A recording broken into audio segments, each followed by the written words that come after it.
এটা হলো ছট পুজোর প্রসাদ ঠেকুয়া।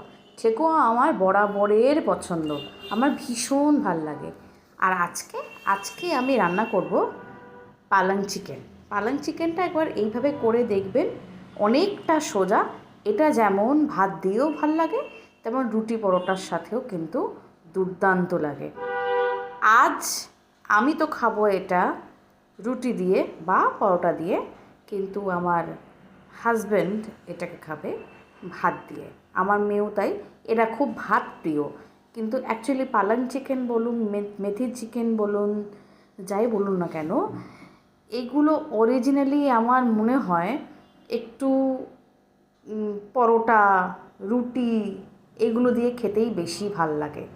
বাঙালি চিকেন তো আমরা খাই চিকেন কষা, চিকেন কোরমাটাও ওটা রুটি দিয়েই বেশি ভাল লাগে। তা যাই হোক, আমি তো খাবো এটা পরোটা দিয়ে বাবা। আমার ভীষণ ভাল লাগে পালং চিকেন। আপনারা পারলে এর মধ্যে, আমার কাছে কসুরি মেথি ছিল না, এর মধ্যে পারলে বেশ খানিকটা কসুরি মেথি দিয়ে দেবেন, আর বাটারটা অবশ্যই অ্যাড